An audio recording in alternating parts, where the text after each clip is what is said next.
உயிரினும் மேலான தமிழ் சொந்தங்களுக்கு வணக்கங்கள்.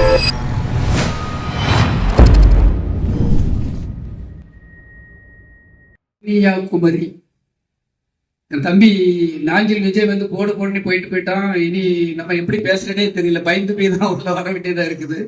மிக சிறந்த பேச்சாளர், நல்ல ஒரு எதுகை மொழியோட ஒரு அருமையான பேச்சை நான் கேட்கும்போது சந்தோஷமாக இருந்தது. நிச்சயமாக அவர் பேச்சை நம்மால ஓவர்டேக் பண்ண முடியாது. என்னுடைய பேச்சை கேட்க ஒரு ஆவலோட இருக்கேன்னு சொன்னாரு. நன்றி தம்பி. முதல்ல இந்த கன்னி என்றால் என்ன?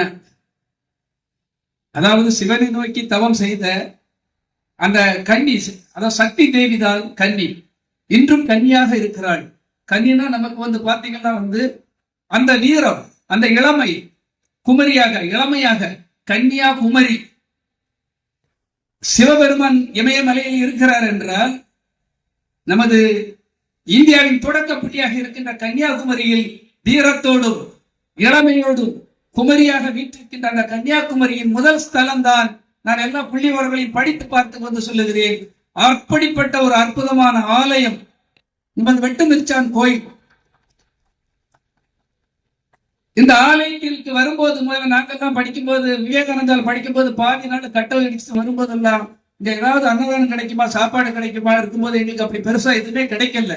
அந்த இடையில இருந்துட்டு ஏதாவது தண்ணி குடிச்சிட்டு எடுத்துட்டு அப்படியே நாங்க அப்படி போறது கிடைப்போம்.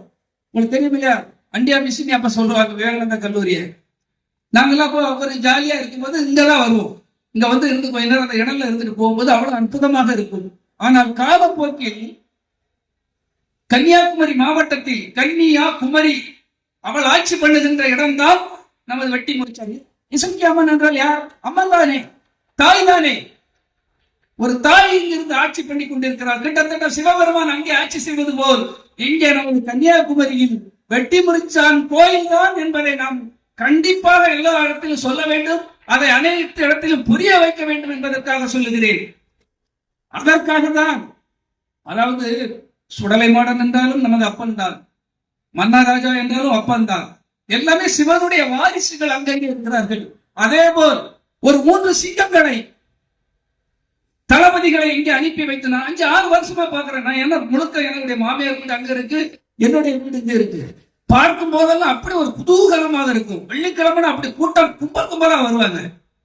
அதற்கு காரணம் 3 தளபதிகளை இங்கே கொடுத்திருக்கிறார்கள்.